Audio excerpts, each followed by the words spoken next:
My boyfriend found my fanfic blog where I get paid to write spicy stories for random people's weird desires, and he thought that I was into all of that stuff, so he tried to get his friend to get us together and cheat on him on purpose. Okay, this is a lot, but please bear with me. I've had the most jarring and stressful 2 days and I'm at a loss of what to do. I'm not even sure how to explain this. A lot happened in a very short window of time and it left me confused and scared what to start. My BF apparently found my blog where I write/post fanfiction in my spare time. It wasn't a secret blog. I've told him about it in passing, but he just didn't seem interested. Most of it is SFW, but there is some NSFW stuff as well. Only around 10% of the NSFW stuff are things I actually wrote for myself because I thought they were hot. The rest are commissions that people paid me to write. Please understand that a lot of them involve kinks/fetishes that I myself am in no way interested in. I wrote them to meet the specifications of the people paying me. I have no issue with the stuff I wrote. I have hard limits on what I will write and won't write things that make me uncomfortable, but it just isn't my cup of tea. Now, my BF apparently went through and read some of my NSFW stuff and got a few ideas of things we could try in the bedroom. Fine, normal. But instead of talking to me about it in private, he thought it would be more real and sexy if he were to surprise me. So he went to his friend, who is also our roommate, and got him into the idea of a threesome type situation? My BF is bi, but I'd assumed RM was straight, so I don't even know how that conversation went. But they planned to surprise me when I got home from shopping. When I got home, RM said BF went to visit his parents. They lived 10 minutes away, and I said all right, and started putting stuff away with his help. After it was done, I turned around and RM was literally 3 inches from me and backed me up against the fridge. I've never felt nervous around him, but in that moment I was very scared. He was acting strange and was too close. I asked him to back up. He refused and said he knew I liked him. Which in truth I had. Almost a year before I'd had a very mild physical crush on him, but I never once entertained the idea of doing anything about it because I was already in a relationship. After living with him though, the crush very quickly faded. I was mad at this point. He was giving me a very smug/satisfied look, like he knew what I was feeling better than me. He suggested we get closer. He used a grosser term, and that BF wouldn't have to find out. I was stunned.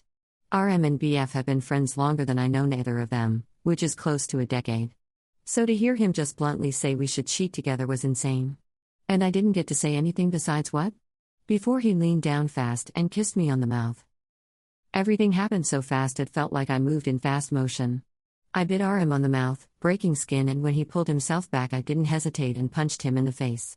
He ended up on the floor yelling. I grabbed my phone and was going to call 911 when, to my surprise, BF came running out of RM's room looking panicked. He saw RM on the floor bleeding and me standing backed against the fridge with blood on my mouth, not a lot but enough to see. After that, things sort of blur and we all ended up screaming at each other. I found out BF found my blog, shared it with RM, and they went through the NSFW stuff and unilaterally decided the stories were me projecting my sexual desires onto the characters. And BF thought I would be really into us all acting out one of the fics. I screamed at him that he was a whack job and that all of those stories were commission work people paid me to write. I was shaking. I was and still am so mad. I felt sick, like I was going to throw up because of how scared I got with RM getting so aggressive with me. I thought I was going to be assaulted in my own home. BF tried to apologize, but I told him to screw off. Then I grabbed some clothes and left. I went to my sister's house and just cried after she let me in. I feel bad for that because her daughter was there and saw me break down. I didn't mean to scare her or my sister. Once I wasn't ugly sobbing anymore, I told her everything and she said I should call the cops and report them for it. But I don't know if that's too extreme. I don't know what to do. BF's been calling me, but I've not answered or listened to any of the voicemails he left me. I still feel violated and scared. Too much to think about going back right now. RM texted me a few times, apologizing, but I've not replied to him either. I'm just laying on my sister's couch alone at nearly 1 a.m., unsure what to do now. How to move forward. Aside from this huge screw-up, BF has been a great boyfriend. He's not perfect, but neither am I, but this is a really massive screw-up and I feel lost. Do I talk to him? Just break things off? Ghost him? I left all my stuff at the house. Is there any way to salvage this? Would I be dumb to try? Any advice is helpful. Thank you. Sorry for the word vomit. I'm very tired and a mess. Update. My original post got a ton more attention than I thought it would. Talking with everyone really made me step back and see how serious what happened to me was. And helped me come to a smart decision, I believe. And a lot of people messaged me and offered a bunch of support and advice that I appreciate. Some asked if I would post an update once I figured out what I was going to do, to see if I was alright, etc. So here I am. To start off, I realized there's no salvaging this relationship. Not after this.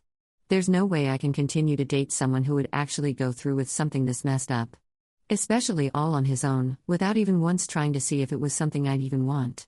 Even in the best case scenario, he would just be a massive jerk who didn't look before he leapt into an unthinkably terrible idea.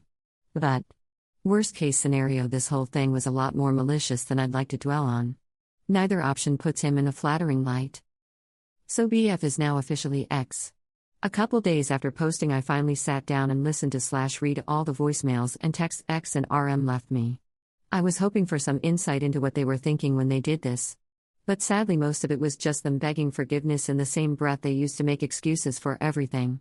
Saying it was all a mistake, they didn't think it would hurt me, they were just trying to do something nice, that they thought I'd like it, could I please talk to them? Typical stuff some folks on here told me they'd say. Then their pleas for forgiveness slowly turned exasperated and annoyed the longer I didn't pick up / reply. Finally, X asked me not to do anything crazy like go to the police because this was clearly all one big misunderstanding. And if I did, it could ruin how people see them or worse. That was when it really hit me that neither of them seemed to actually feel bad for what they'd done. They weren't ashamed of cornering me and of almost raping me, they were just scared I'd tell everyone and they'd get looked at funny. I took everyone's advice and filed a police report.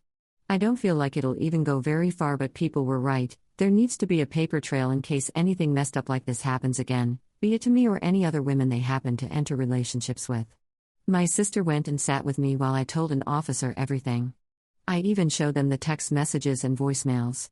To their credit, the cop who was handling this actually took everything down like he sorta cared. Whether they follow up with anything is up in the air.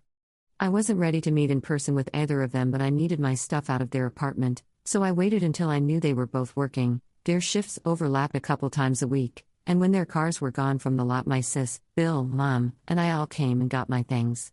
Thankfully, we got everything of mine out. Which included the microwave, living room TV, all the spices / various kitchen stuff, half the cleaning supplies, the lazy boy chair, the washer / dryer, and some other miscellaneous things on top of my personal possessions. All things they can live without. There's a laundry room available at the apartment complex and they never actually cook, so they'll be okay. But later my phone was blown up by X and RM when they got home and saw I'd been there and taken all my stuff when they were at work. I texted them both a message saying I wasn't coming back. X and I were over. I got my stuff and left their keys sitting on the table and locked the door on my way out. I even took a pic as proof. Their messages were mostly along the vein of how will we pay rent now? Despite both of them making enough to cover it until they get a new roommate, so long as they don't blow their money on frivolous BS.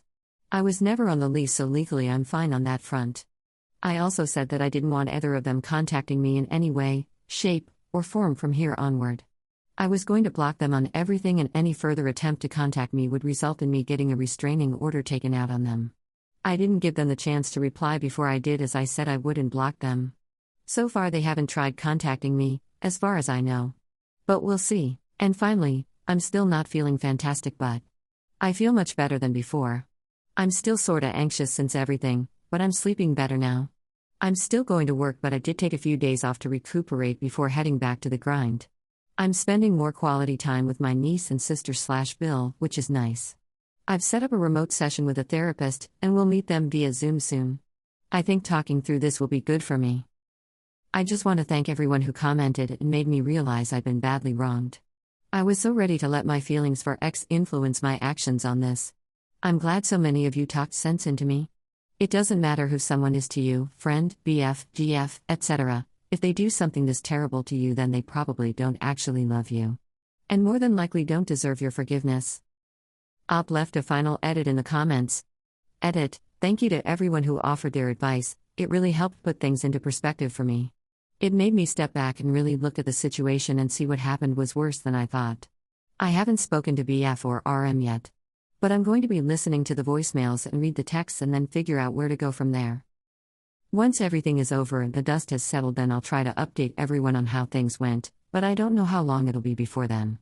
I've got my sister, Bill, Mom, and friends helping me, so I think I'll be okay.